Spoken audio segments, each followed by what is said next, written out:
Welcome to my YouTube channel. आज मैं आपको क्लास 8 के लिए उर्दू गुलदस्ता बुक से सबक नंबर 9 को पढ़ाऊंगी। एग्ज़ाम से मुतालिक पूरे ही चैप्टर की तैयारी करवाऊंगी। इस बुक के सभी चैप्टर्स आपको चैनल की प्लेलिस्ट में मिल जाएंगे।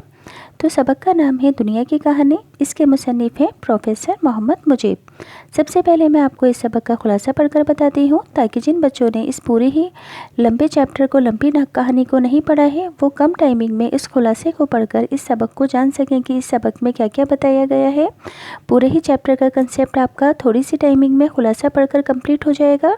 और अगर एग्ज़ाम में खुलासा लिखने के लिए आएगा तो वो भी आप आसानी से लिख सकोगे। फिर लास्ट में मैं आपको टेक्स्ट बुक के क्वेश्चन आंसर पढ़कर बताऊँगी कि एग्ज़ाम में किस तरह से लिखोगे। खुलासा ध्यान से सुनेंगे।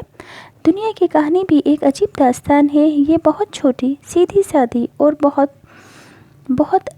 उलझी हुई दास्तान है। एक तरफ ये हमें दिलासा देती है तो दूसरी तरफ उदास करती है, कभी दिल लुभाती है तो कभी डरावनी हो जाती है। इसके आगाज़ और इख्तिताम की कोई हद नहीं है दुनिया के बनने की। ये बात हम खुद नहीं जानते कि दुनिया कब और कैसे वजूद में आई, लेकिन हर ज़माने में अक्लमंद लोग अपनी लाइल्मी छुपाने और कम समझ रखने वालों की तस्कीन के लिए कोई ना कोई दिलचस्प कहानी सुना देते हैं और दुनिया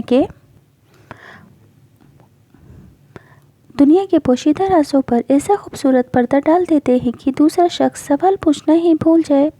मौजूदा दौर के अक्लमंद लोगों का कहना है कि हमारी दुनिया पहले आग का गोला थी। ये आग वो नहीं थी जो हमारे घरों में जलती है, और ना ही ये वो आग थी जो हमारे दिलों को गर्म करती है, बल्कि कभी कभी जलाकर राख कर देती है। ये तो एक और ही आग थी जो बिन जलाए जली और बिन बुझाए बुझ गई। हमारी ज़मीन पर आतिश फिशा पहाड़ अब भी जब चाहते हैं दहकती आग निकाल देते हैं, या ज़मीन से खोलते हुए पानी के चश्मे फूट पड़ते हैं। इन बातों से हम अंदाज़ा लगा सकते हैं कि दुनिया पहले आग का गोला थी। फिर एक वक्त आया कि दुनिया सर्द हो गई, भाप और दूसरी गैसें पानी हो गई। जो ज़्यादा सख्त हिस्सा था वह चट्टान बन गया। आज के अक्लमंद ज़मीन के साख्त से, चट्टानों और धातों से कुछ हिसाब लगा सकते हैं, लेकिन ये हिसाब कई बरस से भी आगे निकल जाता है और हम ऐसे हैं कि कल परसों की बात भी ठीक से याद नहीं रखते। बेचारे आदमी की खोपड़ी में साइंस का ये हिसाब नहीं समा सकता, क्योंकि इंसान की समझ छोटी है और इल्म बहुत बड़ा। साइंसी इल्म के ज़रिए भी इस बात का पता लगाना है कि दुनिया कब, क्यों और कैसे वजूद में आई, मुश्किल है। ये तो सब जानते हैं कि दुनिया अल्लाह ताला ने बनाई है और दुनिया का हर ज़र्रा इसी की कुदरत का करिश्मा है।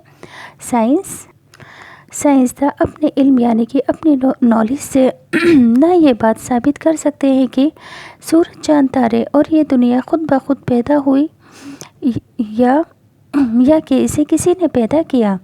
जब दुनिया सर्द पड़ गई तो समुंदर की तह में ज़िंदगी का बीज पहुंच गया। वहाँ वे बीज फूटा, फला फूला। इस बीज ने पौधों और कीड़ों की सूरत में खुश्की की तरफ कदम बढ़ाया। पानी के बगैर सांस लेकर ज़िंदा रहने की सलाहियत पैदा की। कीड़े मछली बनकर तैरे, उथले पानी में पाँव के बल चलने लगे। फिर खुशक ज़मीन पर रेंगना शुरू किया। कुछ हवा में परिंदे बनकर उड़ने लगे और कुछ चौपाहियों की शक्ल में यानी कि चार पैरों वालों की शक्ल में इख्तियार करके दौड़े भागने लगे।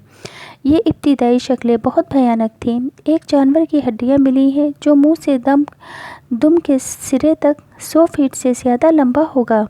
इन जानवरों को ब्रोंटोसोरस, इथियोसोरस, मैगियोसोरस वगैरह नाम दिए गए हैं, लेकिन आहिस्ता आहिस्ता इनकी नस्ल ख़त्म हो गई। हड्डियां मिलने से पहले किसी को भी इन खौफनाक जानवरों के बारे में कोई इल्म न था। जो जानवर अपने बच्चों को दूध पिलाकर पालते थे वे सख्त जान थे। इसी तरह तरक्की करते करते जानवरों की एक किस्म ने ऐसी शक्ल पाई जो आदमियों की शक्ल व सूरत से कुछ मिलती थी। जानवरों की ये किस्म बनमानस कहलाई। इन बनमानसों ने 2 पैरों से चलना और अगले 2 पैरों से हाथों का काम किया। कुदरत की मदद से इनके अगले 2 पैर पंजों की तरह हो गए और इनकी ज़बानें भी खुल गईं। दुनिया की आबो हवा फिर बदली और ऐसी ठंडी पड़ी कि कुछ हिस्सा बर्फिस्तान हो गया और बर्फ़ के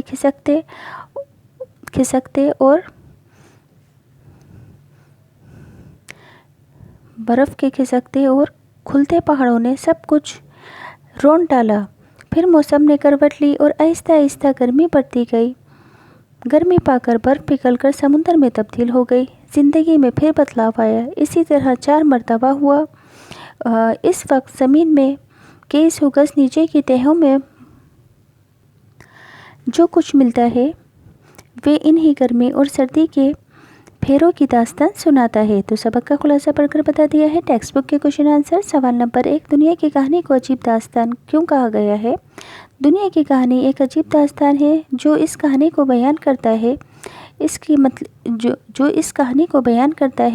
اسی کے مطلب کی ہو جاتی ہے۔ یہ کہانی بہت سیدھی سادی ہے اور الجھی ہوئی بھی۔ یہ ہمیں دلاسا بھی دیتی ہے اور اداس بھی کرتی ہے، لبھاتی بھی ہے، ڈراتی بھی ہے۔ اس کے آغاز و اختتام کی کوئی حد نہیں ہے۔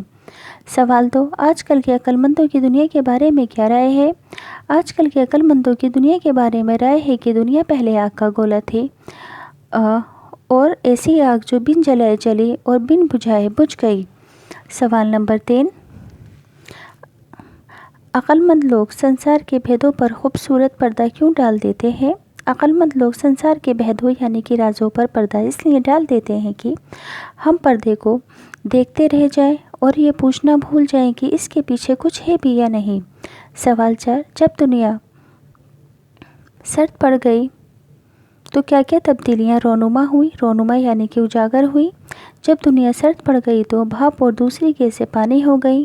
جو زیادہ سخت حصہ تھا وہ چٹان بن گیا۔ سوال 5، زندگی کے بیج نے سمندر کی تہہ میں پہنچ کر کون سے بھیس بدلے؟ تو جواب میں لکھو گے، زندگی کا بیج سمندر کی تہہ میں پہنچ کر پھٹ گیا اور پھلا پھولا، طرح طرح کے بھیس بدل کر زندہ رہنے کی صلاحیت پیدا کی۔ کیڑے، چرند اور پرند کی شکل اختیار کر کے زندگی گزارنی شروع کی۔ سوال نمبر 6، خشکی پر نظر آنے والے جانوروں کی کیا صفات تھی، کیا خاصیت تھی؟ خشکی پر نظر آنے والے جانوروں کی صفت یہ تھی کہ وہ اپنے بچوں کو شروع میں دودھ پلا کر پالتے تھے۔ غول یعنی کہ جھنڈ بنا کر رہتے تھے۔ ماں باپ کو اپنی اولاد سے محبت تھی۔ وہ ہر طرح سے اپنے بچوں کی حفاظت کرتے تھے۔ سوال 7، خشکی پر پائے جانے والے بھیانک جانوروں کو کیا نام دیے گئے؟ خشکی پر پائے جانے والے بھیانک جانوروں کو برونٹوسورس، ایتھیوسورس، میگیلوسورس وغیرہ نام دیے گئے۔ سوال نمبر 8، ہزاروں برس کے بعد جب دنیا کی آب و ہوا بدل گئی تو کیا کیا تبدیلیاں نظر آئیں؟ ہزاروں برس کے بعد جب دنیا کی آب و ہوا بدلی تو ایسی ٹھنڈ پڑی کہ اس کا بہت سا حصہ برفستان ہو گیا اور برف کے کھسکنے سے پہاڑوں نے سب کچھ اپنے تلے رونڈ ڈالا۔ پھر گرمی آہستہ آہستہ بڑھی، برفستان پگھل کر سمندر ہو گئے اور زندگی پھر ابھری اور پھلی پھولی۔ اس طرح 4 مرتبہ ہوا اور اس وقت زمین میں کئی سو گز نیچے تک ہمیں جو کچھ ملتا ہے وہ انہی گرمی اور سردی کے بھیدوں کی داستان سناتا ہے۔